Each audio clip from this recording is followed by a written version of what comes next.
लेके आया हूँ।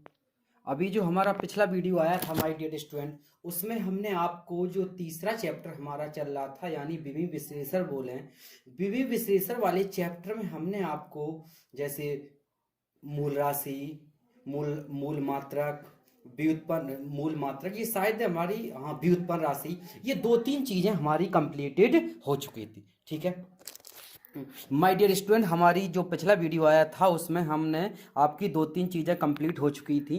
आज हम उसके आगे बात करेंगे यानी विभि विश्लेषण का ये आपका चैप्टर तीसरा जो था उसका दूसरा वीडियो है। ठीक है, उसके आगे हम पढ़ते हैं। आओ चलो पढ़ते हैं।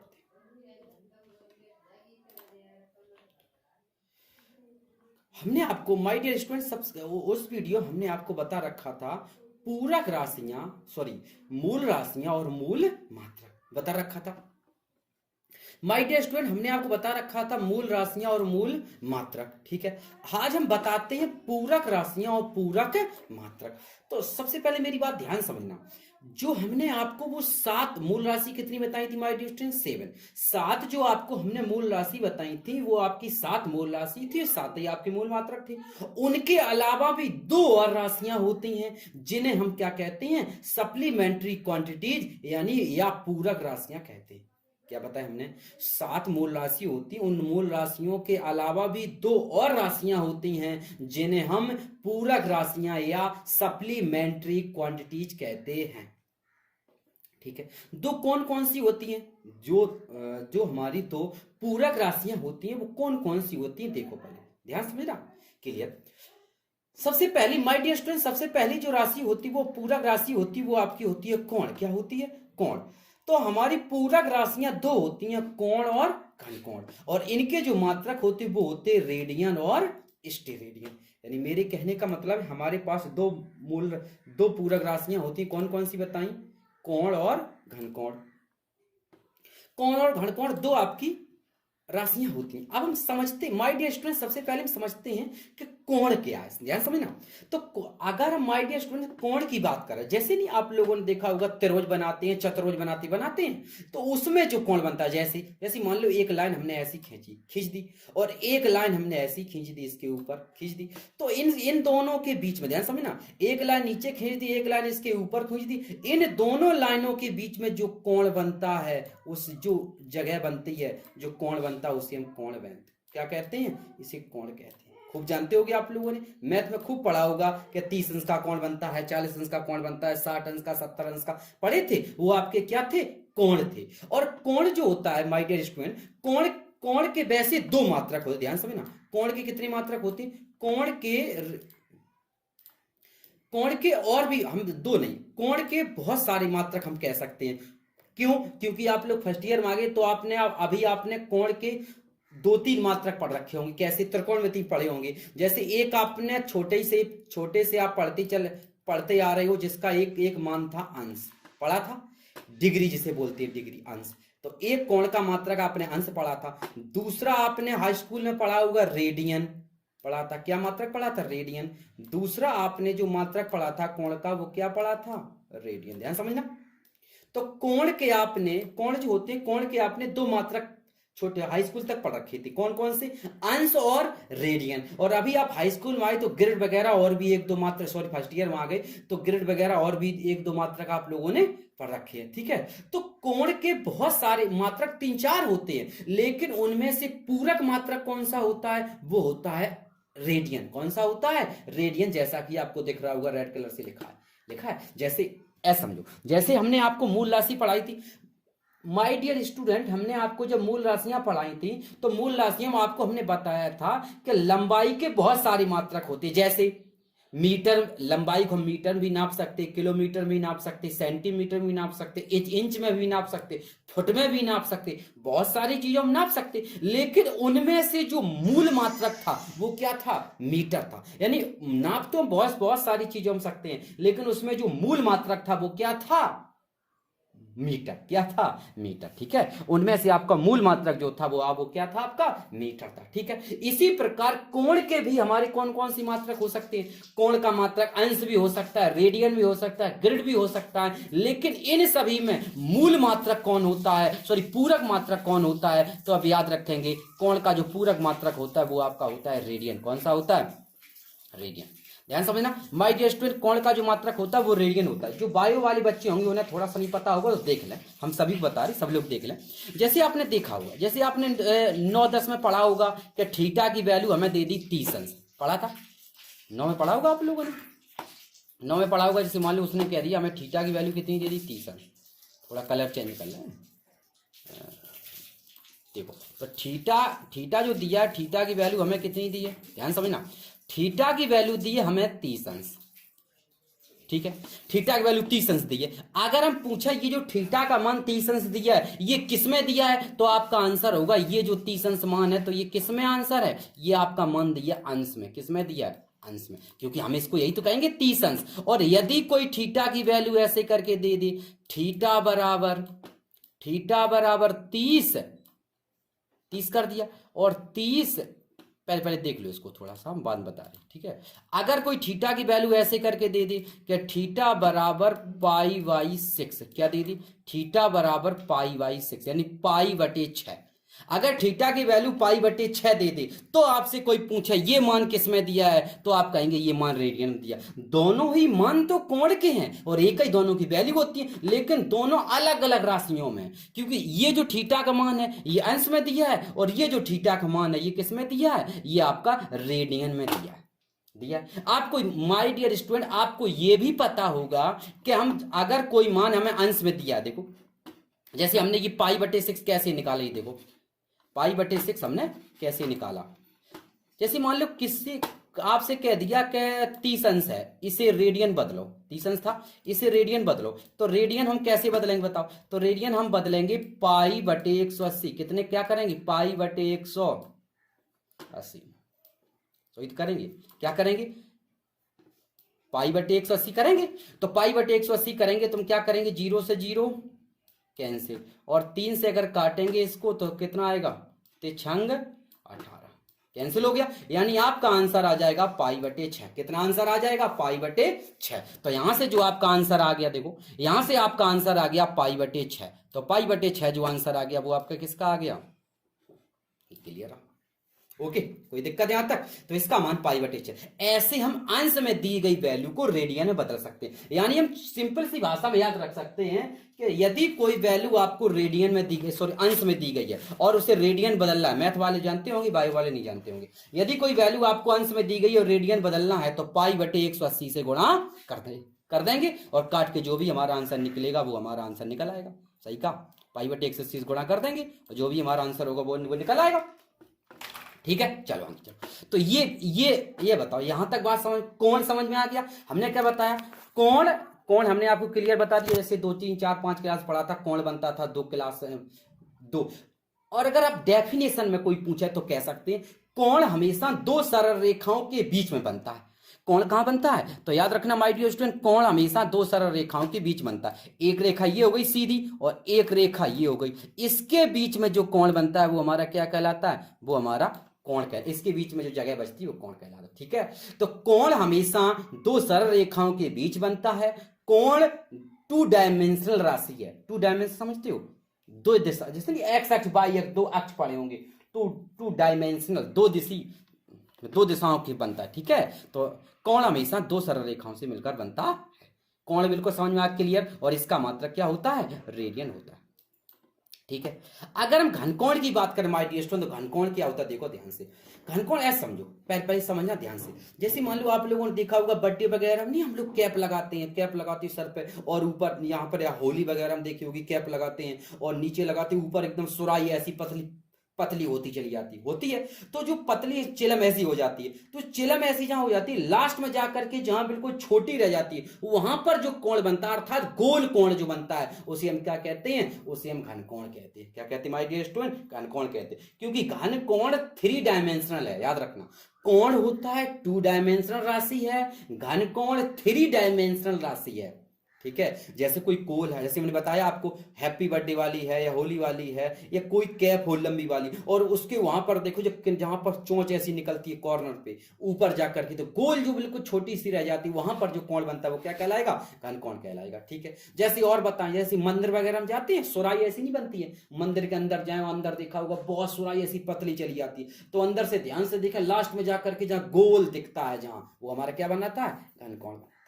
ठीक है। तो क्या बनता है माय डियर स्टूडेंट? वो हमारा घन कोण बनता है। ठीक है। इसका डेरिवेशन, इसका सब कुछ आपको इंटर में पढ़ने को मिलेगा, यहां सिर्फ आप समझ लें होता क्या घन कोण। चलो एक और हम चित्र के माध्यम से समझाते हैं, आपको क्लियर हो जाएगा। देखो दिख रहा आपको, सही दिख रहा होगा चित्र? ठीक ओके। ये देखो, ये देखो चिलम ऐसी दिख रही सबको, ये देखो चिलम ऐसी दिख रही, ये देखो गोल गोल चिलम है, और इसके कारण यहां पर अंदर देखें तो अंदर एक देखो छोटा सा, ये देखो गोल बन रहा है कोण, तो ये जो कोण बनता है इसे हम घन कोण कहते हैं, इसे ओमेगा से प्रदर्शित करते हैं।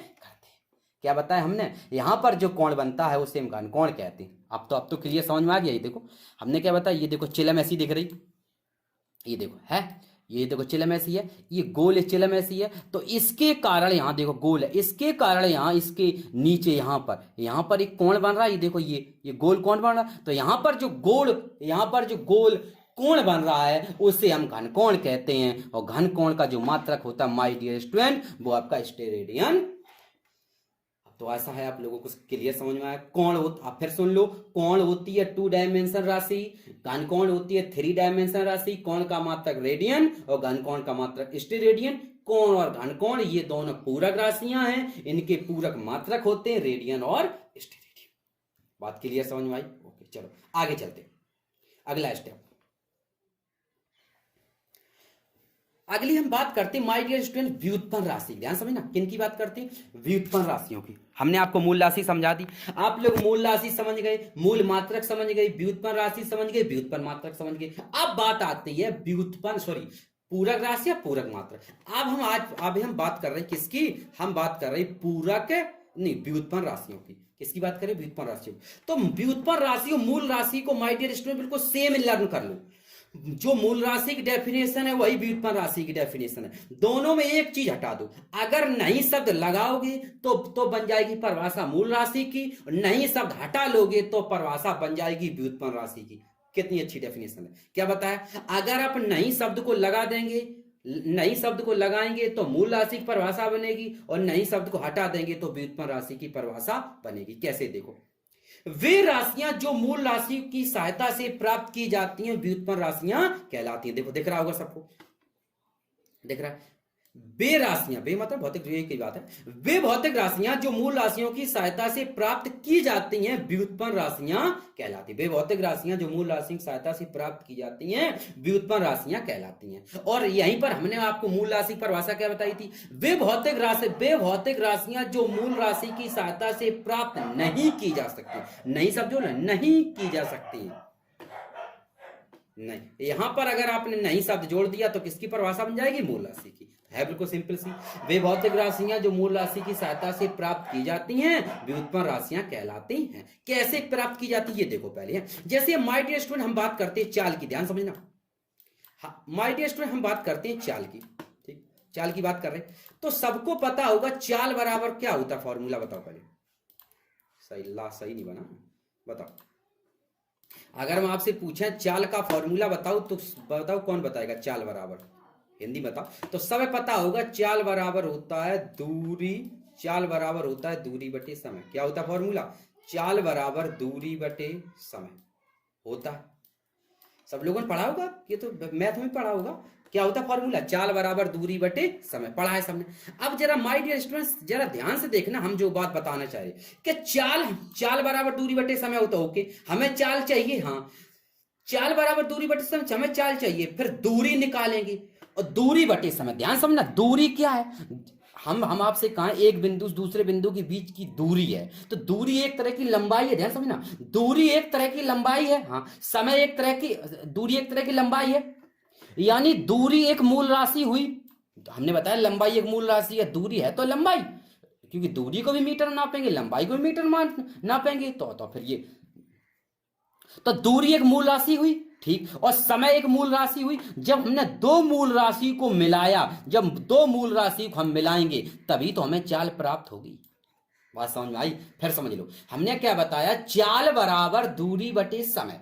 दूरी आपकी एक मूल राशि है, ठीक, समय आपकी एक मूल राशि है। दूरी और समय यानी दूरी और समय दो मूल राशियों को जब हम मिलाएंगे तब हमें चाल प्राप्त होती है। और चाल हमारी कैसी राशि है? व्युत्पन्न राशि है। चाल हमारी कैसी राशि है? व्युत्पन्न राशि। क्यों? क्योंकि ये दो मूल राशियों के द्वारा हमें प्राप्त हो रही है। वही हमने कहा है, वे भौतिक राशियां जो मूल राशियों की सहायता से, दो या दो से अधिक मूल राशियों की सहायता से, ऐसे भी कह सकते हैं हम, ऐसे कह सकते हैं कि वे भौतिक राशियां जो दो या दो से अधिक मूल राशियों की सहायता से प्राप्त होती हैं व्युत्पन्न राशियां कहलाती हैं। ठीक है, हम इस प्रकार भी डेफिनेशन कह सकते। और समझो, एक दो और समझ लो। अच्छा और बताओ, और बता। अच्छा देखो, हम वैसी बात कर रहे, हमने बात की आपसे क्षेत्रफल की, ध्यान समझना, किसकी बात की? क्षेत्रफल की। हम अगर क्षेत्रफल की बात करें, किसकी बात करें? क्षेत्रफल। ठीक, तो जरा हमें बताओ क्षेत्रफल का क्या होगा फॉर्मूला? मतलब किसी का नॉर्मल मान लो, आयत का क्षेत्रफल निकालने, किसका क्षेत्रफल? आयत। तो समय पता होगा आयत का क्षेत्रफल माय डियर स्टूडेंट हम निकालेंगे तो कैसे निकालेंगे? लंबाई इंटू चौड़ाई, ऐसे करेंगे। आपने पढ़ा होगा आयत का क्षेत्रफल क्या होता है? लंबाई इंटू चौड़ाई। तो आपको पता होगा कि लंबाई इंटू लंबाई मूल राशि, चौड़ाई चौड़ाई को मीटर, मतलब दो राशियों को जब हमने मिलाया तब हमें एक राशि प्राप्त होगी, वो भी क्षेत्रफल। तो क्षेत्रफल कैसी राशि है? व्युत्पन्न राशि है। आपको समझ में आया? जैसे और एक एग्जाम्पल ले लो, जैसे माय डियर स्टूडेंट बात करते आयतन की, किसकी बात करते? आयतन की। तो समय पता होगा आयतन बराबर लंबाई गुणा चौड़ाई गुणा ऊंचाई होता है। तो लंबाई गुणा चौड़ाई गुणा ऊंचाई, तीन तीन राशि मिलेंगी और तीन के द्वारा आपका आयतन बनेगा। तो आयतन कैसी राशि हुई? व्युत्पन्न राशि हुई। और देख लो, जैसे हमने तुम्हें न्यूमेरिकल लगवाया था माय डियर स्टूडेंट, वहां बताया था घनत्व बराबर द्रव्यमान बटे आयतन, ध्यान समझना, घनत्व बराबर द्रव्यमान बटे आयतन बताया था, ध्यान समझो, बताया था नहीं बताया था? हमने आपको एक बताया था घनत्व बराबर द्रव्यमान बटे आयतन, सही है? क्या बताया था? हमने आपको बताया था घनत्व बराबर द्रव्यमान बटे आयतन, सही है? घनत्व बराबर द्रव्यमान बटे आयतन। D बराबर एम अपॉन वी, क्या लिखा है? D बराबर एम अपॉन वी लिख लिया। D बराबर एम अपॉन वी। अब ध्यान समझना, D क्या है माय डियर स्टूडेंट? D आपका है डेंसिटी, डेंसिटी मतलब घनत्व। D आपकी है डेंसिटी, D आपकी डेंसिटी है, M फोर मास मतलब द्रव्यमान है, और V फोर क्या है? D four density, M four मास और V फोर आयतन। तो तीन चीजें मिली, कौन कौन सी? घनत्व, द्रव्यमान, आयतन। अब घनत्व हमें तभी प्राप्त होगा जब हमें वस्तु का द्रव्यमान पता हो और उस वस्तु का आयतन पता हो। तो सिंपल सी बात है माय डियर स्टूडेंट, क्योंकि द्रव्यमान एक मूल राशि है और आयतन व्युत्पन्न राशि है, तीन तीन से मिलकर आयतन बनता है। तो ये दो मिलाएंगे, दोनों को मिलकर घनत्व बनेगा। घनत्व कैसी राशि हुई? व्युत्पन्न राशि। घनत्व कैसी राशि हुई? व्युत्पन्न राशि। अब तो हमें संभवता है कि आपको समझ में आ गया होगा। वे भौतिक राशियां जो दो या दो से अधिक मूल राशि की सहायता से प्राप्त की जाती हैं व्युत्पन्न राशि कहलाती है। ऐसे समझ लो, एक तो सिंपल में आसान लिख लो। ठीक है, अब तो क्लियर है, कोई दिक्कत तो नहीं यहां तक? व्युत्पन्न राशि जो अन्य राशि की सहायता से प्राप्त होती है। चलो माय डियर स्टूडेंट, जैसा कि आपने पीछे पढ़ा व्युत्पन्न राशि, तो व्युत्पन्न राशि जब पढ़ेंगे तो हम उनके वो पढ़ेंगे, क्या नाम, क्या पढ़ेंगे? व्युत्पन्न मात्रक पढ़ेंगे। ठीक है, तो हमने क्या बताया? व्युत्पन्न मात्रक हम कैसे कह सकते? देखो, हम ऐसे कह सकते, वे मात्रक जो मूल मात्रकों की सहायता से प्राप्त किए जाते हैं मूल मात्रक कहलाते हैं। सही है? क्या बताया हमने? हमने बताया वे मात्रक, क्या बताया?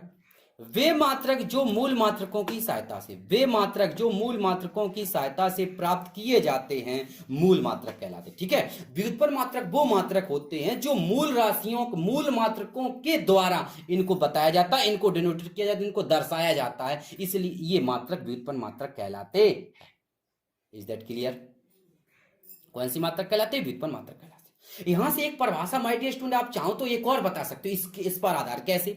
हम ये भी तो कह सकते। अच्छा ये बताओ, व्युत्पन्न मात्रक जो होते किसको प्रदर्शित करेंगे? व्युत्पन्न राशियों। ध्यान समझना, व्युत्पन्न मात्रक जो होंगे तो व्युत्पन्न राशियों के लिए तो व्युत्पन्न मात्रक आएंगे। तो हम ये भी तो कह सकते हैं कि व्युत्पन्न राशियों को प्रदर्शित करने के लिए जिन मात्रकों की आवश्यकता होती है वे मात्रक व्युत्पन्न मात्रक कहलाते हैं। हम कह सकते या नहीं कह सकते? बताओ पहले, क्या बताया हमने? वे मात्रक जो मूल मात्रकों की सहायता से, वे मात्रक जो मूल मात्रकों की सहायता से प्राप्त किए जाते हैं मूल मात्रक कहलाते हैं। सही है? आगे देखो, वे मात्रक जो मूल मात्रकों की सहायता से प्राप्त किए जाते हैं मूल मात्रक कहलाते हैं। सही है, ऐसे भी कह सकते, दोनों परिभाषा याद रहेगी माय डियर। ठीक है, अब समझते हैं व्युत्पन्न मात्रक होते क्या हैं। जैसा कि पीछे आपने लिया था, आपकी तरह ले लो। जैसे हम आयतन की बात करते हैं, समझना, आयतन की बात करते समय पता होगा आयतन बराबर क्या होता है माय डियर, लंबाई इंटू चौड़ाई और इंटू, अरे भगवान, ऊंचाई। क्या होता है, लंबाई इंटू चौड़ाई इंटू ऊंचाई। आपको पता होगा लंबाई हम किस में नापते हैं, मीटर में, मीटर में। चौड़ाई हम किस में नापेंगे, किसी चीज की चौड़ाई किस में नापेंगे, मीटर में। और ऊंचाई हम किस में नापेंगे, मीटर में।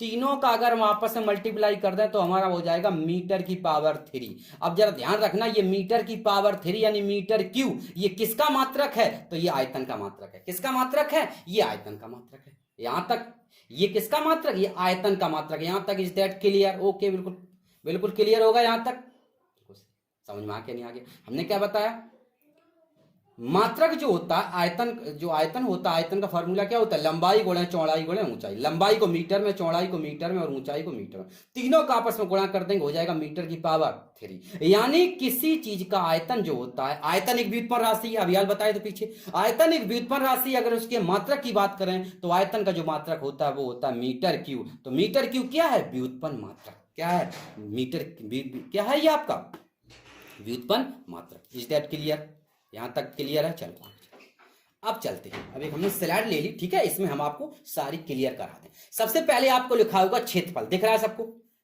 स्क्रीन पर, लुक, सबको स्क्रीन पर शो हो रही होगी, एक लिस्ट आ गई होगी आपकी स्क्रीन पर, आ गई, ठीक है। उसमें लिखा होगा क्षेत्रफल, लिखा है। अगर हम क्षेत्रफल के व्युत्पन्न मात्रक की बात करें, देखो पहले क्रमांक है लिस्ट में, फिर व्युत्पन्न राशियां हैं, व्युत्पन्न राशियां लिखी, फिर क्या लिखा, व्युत्पन्न मात्रक लिखा। तो हमें व्युत्पन्न मात्रक निकालना है। तो जैसा कि आपको पता है व्युत्पन्न क्षेत्रफल हम कैसे निकालेंगे, बताओ माय डियर स्टूडेंट। क्षेत्रफल हम किसी चीज का होते दो राशियों से मिलकर बनता है, लंबाई गुणा चौड़ाई या पाई आर स्क्वायर, गोले के निकाल लो तो भी दो मात्रक होंगे, मतलब त्रिज्या होगी उस पर स्क्वायर चढ़ेगा, तो मात्रक मतलब 2 मीटर होंगे। तो यानी यहां से याद रखना क्षेत्रफल जो होता है, क्षेत्रफल का मात्रक क्या होता है, मीटर स्क्वायर। तो याद रखना क्षेत्रफल क्या है, क्षेत्रफल आपकी एक व्युत्पन्न राशि है, लेकिन इसका जो मात्रक मीटर स्क्वायर होता है, या फिर हिंदी में हम बोल सकते हैं वर्ग मीटर होता है, वो क्या है, वो आपका व्युत्पन्न मात्रक है। Is that clear. दूसरा जो आपको स्क्रीन पर दिख रहा होगा वो आपका है आयतन। क्या है आयतन, आयतन जो होता है, आयतन का फॉर्मूला होता है लंबाई गुणा चौड़ाई गुणा ऊंचाई। तो अभी हाल हमने बताया था, इसलिए आयतन का जो मात्रक होता है वो क्या होता है, मीटर क्यू। और मीटर क्यू जो मात्रक है आयतन का, वो कौन सा मात्रक है, वो आपका व्युत्पन्न मात्रक है। तीसरा लिखा माय डियर स्टूडेंट घनत्व। अभी हाल हमने बताया था फॉर्मूला होता है घनत्व बराबर द्रव्यमान बटे आयतन। द्रव्यमान का क्या होता है बता दें क्या, देखो ऐसे करके बनता है फॉर्मूला। हमने बताया घनत्व बराबर द्रव्यमान बटे आयतन होता है, घनत्व बराबर द्रव्यमान बटे आयतन, ठीक, लिख लिया। अब पता है द्रव्यमान के लिए क्या होगा, किलोग्राम, सुना, तो घनत्व का किलोग्राम, किलोग्राम प्रति लगेगा, ध्यान समझना। बी होता है आयतन, तो इसके लिए क्या बनेगा, मीटर क्यू। तो यानी घनत्व जो होता है, घनत्व का मात्रक होता है, यानी व्युत्पन्न मात्रक होता है, वो होता है किलोग्राम इंटू मीटर क्यू। देख आपको स्क्रीन पर दिख रहा होगा, जैसा कि आपको स्क्रीन पर शो हो रहा है, क्या लिखा है, घनत्व का मात्रक होता है किलोग्राम इंटू मीटर क्यू, ठीक है। जैसा कि आपको हम वेग की बात करें तो वेग पता होगा, वेग बराबर होता है मीटर प्रति सेकंड। वेग बराबर होता है विस्थापन बटे समय, ध्यान समझना। अभी चैप्टर आएगा तब आपको बिल्कुल क्लियर से समझा पाएंगे, अभी तो समझ लो क्या क्या होता है, ठीक है। फिर तो उखाड़ फचाड़ के वहां पर सब वेग विस्थापन इस पे क्लियर होगा, अभी चैप्टर आएगा, परेशान हो। वेग, ठीक है, अभी एक एक के बारे में पढ़ोगे तो पूरी चैप्टर रही है। वेग की बात करें माय डियर स्टूडेंट, वेग की बात करें तो वेग बराबर होता है विस्थापन बटे समय। विस्थापन का मात्रक मीटर, समय का मात्रक सेकंड, इसलिए वेग का मात्रक होता है मीटर प्रति सेकंड। पांचवा आपको दिख रहा होगा चाल, चाल का समय पता है मीटर प्रति सेकंड होता है। छठवां आपको दिख रहा होगा त्वरण, तो पता होगा त्वरण बराबर होता है वेग बटे समय। वेग का मीटर प्रति सेकंड और समय सेकंड, तो सेकंड सेकंड कितने हो गए, 2 सेकंड। तो त्वरण जो होता है उसका मात्रक होता है मीटर प्रति सेकंड स्क्वायर। बल होता है, बल का मात्रक होता है किलोग्राम इंटू मीटर प्रति सेकंड स्क्वायर। और संवेग जो होता है उसका मात्रक होता है किलोग्राम इंटू मीटर प्रति सेकंड, ठीक है। अब ध्यान से देखना, ये जो इस तरफ पहले क्रमांक लिखा 8 तक, फिर आपकी व्युत्पन्न राशियां लिखी हैं, और इसके बाद जो आपके लिखे वो आपके व्युत्पन्न मात्रक लिखे। आशा है कि आपको यहां तक बिल्कुल क्लियर समझ में आया होगा। अपनी शक में तो हमने बिल्कुल क्लियर आपको समझाया, अब जैसा भी लगे वो आप हमें बताना वीडियो कैसा लगे, ठीक है। तो ये तो आपके क्लियर हो गई, व्युत्पन्न राशियां जो मूल राशियों की सहायता से प्राप्त हों, व्युत्पन्न मात्रक जो मूल मात्रकों की सहायता से प्राप्त हों, या हम ऐसे कह सकते हैं जो व्युत्पन्न राशियों को प्रदर्शित करने के लिए प्रयुक्त होते हैं वो व्युत्पन्न मात्रक कहलाते हैं। यहां तक दोनों चीजें clear, is that clear? Okay, next चलते।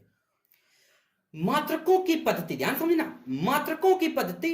अब हम पद्धति की बात करते हैं, पद्धति का है सिस्टम, ठीक है, सिस्टम। आज का जमाना है सिस्टम का, जिसको देखो सिस्टम में फंसा हुआ है? पता है? हाँ। तो आज हम सिस्टम की बात करें, इसीलिए जमाने के हिसाब से लेके आए सिस्टम की। सिस्टम क्या होता है?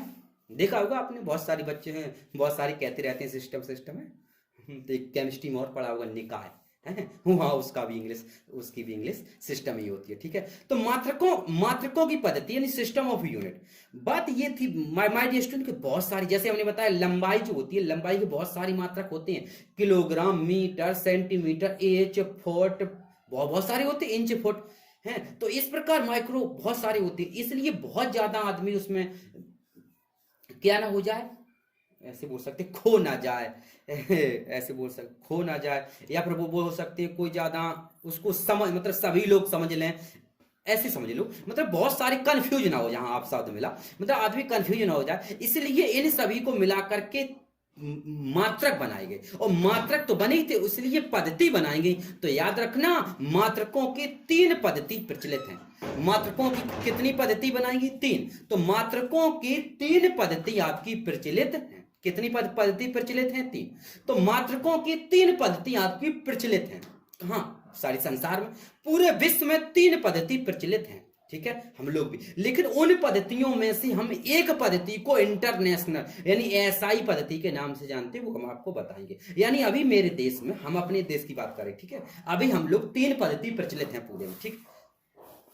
कि कितनी पद्धति प्रचलित है? 3। तो 3 पद्धति आपकी प्रचलित है। कौन कौन सी पद्धति प्रचलित है? आओ समझते हैं। मेरी बात समझ रही, कैसे समझ रही? मेरे कहने का मतलब है, जैसे मैंने बताया माय डियर स्टूडेंट, लंबाई की बात करें तो लंबाई की अगर हम बात करें, लंबाई को मीटर भी नाप सकते हैं, सेंटीमीटर भी नाप सकते, किलोमीटर में भी नाप सकते, गज में भी नाप सकते, फुट में भी नाप सकते, इंच में भी नाप सकते। अब बताओ, इतने सारी तो आदमी कंफ्यूज हो जाएगा, ठीक है। तो इस प्रकार इसलिए हमारी 3 पद्धति बनती है। हम जब भी कोई माप करते हैं साधारणतया कहीं पर, तो हम इन 3 पद्धतियों के द्वारा ही करते हैं, ठीक है। इसलिए यहां पर 3 पद्धति, कौन कौन सी पद्धति प्रचलित है? आओ चलो देखते हैं। तो सबसे पहले माय डियर स्टूडेंट, सबसे पहली जो पद्धति है उसका नाम है MKS। कौन सी पद्धति है?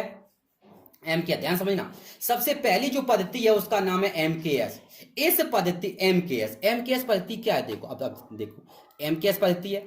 देखो, MKS का फुल फॉर्म होता है my dear student, M for होता है metre, K for kilogram, S for second. यानी MKS का फुल फॉर्म होता है मीटर, किलोग्राम, सेकंड। क्या बताया हमने? MKS का फुल फॉर्म होता है मीटर, किलोग्राम, सेकंड। क्या बताया हमने? MKS का जो फुल फॉर्म होता है वो होता है मीटर, किलोग्राम, सेकंड। कोई दिक्कत यहां तक? चलिए आगे चलो। अब बात आती है मीटर, यानी अगर आपसे कोई ये कहता है, समझना, अगर आपसे कोई ये कहता है, मान लो आपकी मेज है, ठीक है, कोई कपड़ा है या कोई लंबाई है, आपसे कोई कहता है कि इस कपड़े की लंबाई हमें MKS पद्धति के अनुसार माप के दिखाओ, तो याद रखना, जब वो MKS पद्धति के अनुसार कहेगा सवाल में, तो कोई भी अभ्यर्थी कहेगा, तो याद रखना लंबाई हमें किस में नापनी है? मीटर। जैसा कि हमने सब कुछ लिख दिया। इस पद्धति में लंबाई को किस में नापते हैं? मीटर में। द्रव्यमान को किस में नापते हैं? किलोग्राम में। और समय को किस में नापते हैं? सेकंड में। याद रहेगा, MKS पद्धति का फुल फॉर्म होता है मीटर, किलोग्राम, सेकंड। इस पद्धति में लंबाई को मीटर में, द्रव्यमान को किलोग्राम में, समय को सेकंड में मापते। ठीक, इतनी क्लियर है? ठीक। अगर दूसरी जो पद्धति होती है माय डियर स्टूडेंट, वो होती है कौन सी? CGS। दूसरी पद्धति हमने कौन सी बताई? दूसरी पद्धति आपकी होती है CGS। CGS का फुल फॉर्म सोच ध्यान से, CGS का फुल फॉर्म देख लो क्या होता है। CGS का फुल फॉर्म होता है सेंटीमीटर, ग्राम, सेकंड। क्या बताया हमने? CGS जो होता है, CGS का फुल फॉर्म होता है सेंटीमीटर, ग्राम, सेकंड। क्या बताया हमने? Centimetre, gram, second. CGS का फुल फॉर्म होता है सेंटीमीटर, ग्राम, सेकंड। ये हमारी पद्धति है, कोई दिक्कत यहां तक? ठीक। अब इस पद्धति, अगर कोई व्यक्ति आपसे कहता है कि सीजीएस पद्धति के अनुसार नापें तो कैसे नापेंगे, देखो इस पद्धति में लंबाई को सेंटीमीटर में, द्रव्यमान को ग्राम में और समय को किस में नापेंगे, सेकंड में। ठीक है, सीजीएस पद्धति में अगर कोई आपसे पूछता है, इस पद्धति में लंबाई को सेंटीमीटर में, द्रव्यमान को ग्राम में और समय को सेकंड में मापेंगे। दुखरा हो गई, खांसी होने लगी है। चलो, सेकंड मापा जाता है। लग उम्र हो गई, बुजुर्ग हो गई अब, खांसी। देखो तीसरी जो होती है उसे हम बोलते हैं एफपीएस। क्या होती है, एफपीएस। एफपीएस का मतलब होता है फुट पाउंड सेकंड, ध्यान समझना। एफपीएस का फुल फॉर्म होता है फुट पाउंड सेकंड। क्या होता है, फुट पाउंड सेकंड। एफपीएस का फुल फॉर्म होता है फुट पाउंड सेकंड। ठीक है, फुट पाउंड सेकंड। अगर कोई व्यक्ति आपसे ये कहता है एफपीएस पद्धति के अनुसार किसी को नापना है, तो याद रखना इस पद्धति में लंबाई को फुट में, ध्यान समझना, इस पद्धति में लंबाई को फुट में, द्रव्यमान को पाउंड में तथा समय को सेकंड में मापा जाता है। ध्यान से रखना, एफपीएस हमने क्या बताया, इस पद्धति में लंबाई को फुट, द्रव्यमान को पाउंड और समय को सेकंड में नापा जाता है। पाउंड आपने मुद्रा भी पढ़ी होगी। ठीक है, नापा जाता है। एक और यहां से इंपॉर्टेंट सी जो बात है, मतलब ऐसे अंडरलाइन समझने वाली, वो क्या है कि इस पद्धति को हम ब्रिटिश पद्धति भी कहते हैं। ये अगर कहीं लिखा मिल जाए तो कंफ्यूज हो जाएंगे कि ब्रिटिश पद्धति किसे कहते हैं। अच्छा, अब इसके पॉइंट पर चलते हैं। तो हमने क्या बताया, अगर कोई व्यक्ति पूछता है आपसे ब्रिटिश पद्धति किसे कहते हैं, तो हम कहेंगे एफपीएस को, क्योंकि एफपीएस जो पद्धति है ये ब्रिटिश जो देश है, ब्रिटिश के लोगों ने ही इस पद्धति को, ब्रिटिश के साइंटिस्ट ने इसको बताया था, इसको उजागर किया था। ठीक है, तो एफपीएस पद्धति को हम ब्रिटिश पद्धति कहते हैं। अब बात आती है एसआई पद्धति फिर किसे कहते हैं, तो याद रखना माय डियर स्टूडेंट, एमकेएस जो पद्धति होती है इसे हम एसआई पद्धति के नाम से जानते हैं। क्या बताया हमने,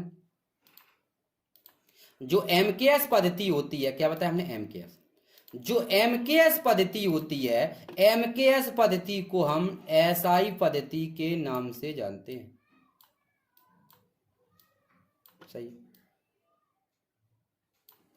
हमने क्या बताया, जो एमकेएस पद्धति होती है, एमकेएस पद्धति को ही हम एसआई पद्धति के नाम से जानते हैं। अगर कोई एसआई का फुल फॉर्म पूछा तो याद रखना इंटरनेशनल सिस्टम, एसआई पद्धति के नाम से जानते हैं। एसआई का फुल फॉर्म होता है इंटरनेशनल सिस्टम, यानी हिंदी में कहते हैं अंतरराष्ट्रीय पद्धति। ठीक है, अगर कहीं सवाल में आता है, कोई कहता है एमकेएस पद्धति में इस चीज का मात्रक बताओ, तो बताएंगे। और अगर वो कह दे कि फलानी राशि का मात्रक एसआई पद्धति में बताओ, तब भी आप एमकेएस बताएंगे, क्योंकि एमकेएस पद्धति को ही हम एसआई पद्धति के नाम से जानते हैं। ये तीन बातें बिल्कुल क्लियर हुई। क्या बताया हमने, एमकेएस पद्धति को ही हम एसआई पद्धति के नाम से जानते हैं। इसे एसआई पद्धति कहते हैं, इसका फुल फॉर्म होता है इंटरनेशनल सिस्टम, इसे हिंदी में एसआई सिस्टम, अंतरराष्ट्रीय पद्धति। अब याद रहेगा माय डियर स्टूडेंट, तो हमने क्या बताया कि हमारे यहां पर तीन पद्धतियां प्रचलित हैं, एमकेएस, सीजीएस और एफपीएस। एमकेएस जो होता है, एक बार देख लो, एमकेएस का full form metre kilogram second, CGS का सेंटीमीटर ग्राम सेकंड, और एफपीएस जो होता है इसका फॉर्म होता है फुट पाउंड सेकंड। क्या होता है, फुट पाउंड सेकंड। ठीक है, आगे चलो, फुट पाउंड सेकंड होता है, इतना ही रखें या थोड़ा सा देख लो, फुट पाउंड सेकंड। आगे देखो, विमी सूत्र। विमी सूत्र क्या होते हैं, देखो विमी सूत्र ऐसे होते, माय डियर स्टूडेंट, हमने आपको कुछ संकेत बताई थी, देखना, जब किसी व्युत्पन्न राशि के मात्रक को आवश्यक मूल मात्रकों के पदों में लिखा जाता है तो उसे उस राशि का विमी सूत्र तथा मूल मात्रकों पर चर घातांकों की विमाएं कहते हैं। जो विमी सूत्र होता है, विमी सूत्र हमने आपको बताया, जैसे समझो, जैसे चाल ले लो, ध्यान समझना, हम चाल की बात कर रहे हैं, चाल की बात करें, मैंने आपको बताया था बड़े ब्रैकेट में, याद है, हाँ हमेशा लिखते हैं सिंबल को। हम चाल की बात कर रहे हैं, तो समय पता है चाल बराबर होता है दूरी बटे समय। दूरी हमने एस मान ली, समय हमने टी मान लिया, तो हम ये कह सकते हैं चाल बराबर दूरी बटे समय, कह सकते हैं। ठीक, सबको पता है दूरी हम किस में नापेंगे, मीटर में, समय हम किस में नापेंगे, सेकेंड में। सही है, ओके। हमने आपको उस दिन एक लिस्ट बताई थी, याद है, देखो हमने लिस्ट लाए हैं वो उसी दिन बाद। हमने आपको बताया था लंबाई को हम किस में नापेंगे, लंबाई को मीटर में नापेंगे, इसके लिए हमने क्या बताया था, सिंबल कैपिटल एल बताया था। समय सेकंड होता है, इसके लिए सिंबल क्या बताया था, कैपिटल टी बताया था। ये हमने सिर्फ दिखाने के लिए यहाँ बताया, ठीक है। आ जाओ अब अपने यहां पर आ जाओ। जो एम होता है, एम हमने क्या, मीटर है, तो मीटर के लिए सिंबल हमने क्या बताया, कैपिटल एल, कैपिटल एल बताया। और जो क्या लिखा, ये तो एस लिखा है, क्या लिखा, ये एस लिखा है, टी सेकंड होता है, एस में सेकंड, और सेकंड के लिए क्या लगाएंगे, कैपिटल टी। अगर हम, आप सुनना ध्यान से, ऊपर हमारा एल लिखा है, ठीक, ये कैपिटल टी नीचे लिखा, माय डियर स्टूडेंट, जब ये नीचे लिखा, नीचे से ऊपर जाएगा तो पावर, इस पर पावर किसकी आएगी, माइनस की आ जाएगी, ठीक है। तो इस पर पावर आ जाएगी माइनस की 1, माइनस की 1 पावर आ गई या नहीं आ गई, आ गई, माइनस की 1 पावर आ गई। यही आपका बेबी, ये आपकी 3 चीजें निकल के आ गई। अब यहां से 3 चीजें आपकी क्लियर होंगी, कौन कौन सी, देखो। अगर हम बात करें चाल क्या है, अगर हम बात करें चाल क्या है, तो आपका आंसर होगा, चाल आपकी मूल राशि है, सॉरी व्युत्पन्न राशि है। अगर आपसे हम पूछें चाल क्या है, आपसे पूछें चाल क्या है, तो आपका आंसर होगा, चाल आपकी व्युत्पन्न राशि है, ठीक। अगर हम आपसे पूछें चाल का ये दूरी बटे समय, तो सूत्र हो गया दूरी बटे समय। और मीटर प्रति सेकंड, ये तो बना क्या, अभी आलम ने बताया था, ये आपका मीटर, और ये क्या, एस लिखा है, एस मतलब सेकंड। तो मीटर पर, अगर हम आपसे पूछे मीटर प्रति सेकंड, ये मात्रक है किसका, चाल का, ये कौन सा मात्रक है, तो आप कहेंगे ये व्युत्पन्न मात्रक है, ठीक, ओके। अगर हम आपसे पूछे, ये जो बड़े बड़े ब्रैकेट में जो लिखा है एल टी माइनस 1, ध्यान समझना, जो बड़े ब्रैकेट में लिखा है एल टी माइनस 1, इस एल टी माइनस 1 को क्या कहेंगे, तो आपका आंसर होगा एल टी माइनस 1 एक विभि सूत्र है, किसका विभि सूत्र है, तो चाल का विभि सूत्र, सही है। तो हम कह सकते हैं एल टी माइनस 1 विभि सूत्र है किसका, चाल का। तो हम कह सकते हैं एल टी माइनस 1 आपका चाल का विभि सूत्र है, कह सकते हैं, ठीक है।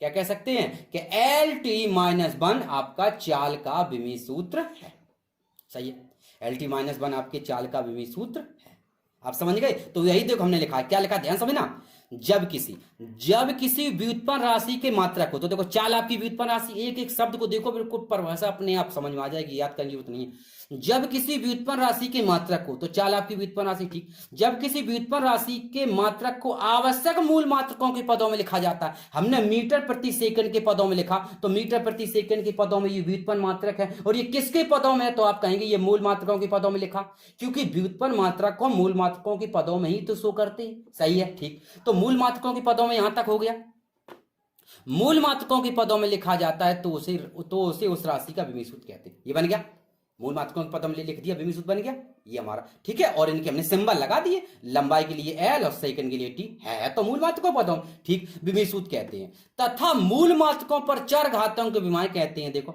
तो ये मूल मात्रकों पर कुछ चर घातांक हैं, देखो इस पर -1 लगी, इन्हें हम कहते हैं, इन्हें विमाएं, इज दैट क्लियर, बात समझ में आ गई। एल टी माइनस 1 ये हमारा पूरा विभि सूत्र हो गया, ये हमारा मीटर प्रति सेकंड व्युत्पन्न मात्रक हो गया, और इसके ऊपर जो हमने ये सिंबल लगा दिया -1 पावर है, ये हमारी विमाएं कहलाती है, क्या कहलाती हैं, विमाएं, क्लियर है।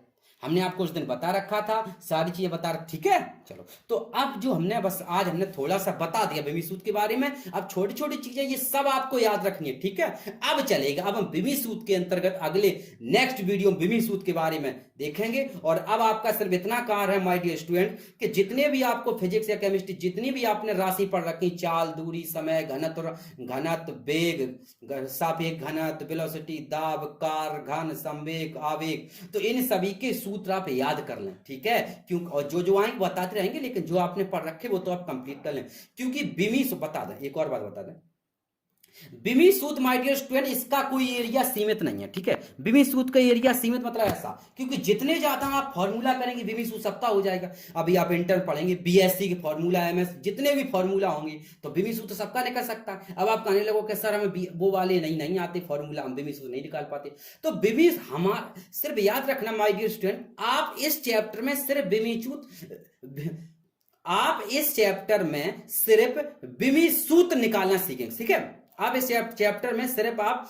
विभि सूत्र निकालना सीखेंगे, ठीक है। जब आप यहां पर विभि सूत्र निकालना सीख जाएंगे, बस इस चैप्टर का इतना ही आपका काम है, ठीक है। क्योंकि आपको घबराने की यह जरूरत नहीं है कि सर हम फला, क्योंकि आप जैसे ही आप अपनी क्लास में आगे पढ़ते चले जाएंगे, मतलब जैसे ही आप नेक्स्ट न्यू न्यू चैप्टर पढ़ते चले जाएंगे तो आप उसकी डेफिनेशन और उसके फार्मूला सीख लेंगे, और फार्मूला जब सीख लेंगे तो बेबी सूत्र आप निकालना भी सीख जाएंगे। ठीक है, तो मेरे कहने का मतलब इस चैप्टर में आपको सिर्फ इतना सीखना है बेबी सूत्र कैसे निकाले जाते हैं और उनका कैसा यूज है, हम कैसे उनका यूज करते हैं। ठीक है, तो इसलिए आज हमने थोड़ा सा इसमें आपको, चूंकि इसमें आपको हमने थोड़ा सा ट्रायल मतलब थोड़ा से दिखाने के लिए यहाँ पर आज हमने बेबी सूत्र का यूज कर लिया डेफिनेशन संबंध में। ठीक है, और ये आपको टेबल हम पहले ही बता चुके कि लंबाई मीटर, समय, ठीक है, द्रव्यमान किलोग्राम मीटर में, और समय टी। ठीक है, ये सब सिंबल है, ये सब सिंबल आपको याद आएंगे। अब नेक्स्ट वीडियो हम आपको बेबी सूत्र के बारे में डिटेल से बताएंगे। ठीक है, तो इसी के साथ ही मैं नितिन सर आप लोगों से विदा लेता हूँ। वीडियो इतना ही रखें, ज्यादा बड़ा हो जाएगा फिर। ठीक है, हमें लगता है आपको ये वाला वीडियो जैसा भी लगे आप जरूर बताना हमें। ठीक है, अच्छा बुरा जो भी लगे, आगे वीडियो बनाने के लिए अगर अच्छा लगेगा तो और अच्छी तरीके से देखेंगे, जो भी कमी रह जाएंगे आप बताना जरूर। Okay, good bye.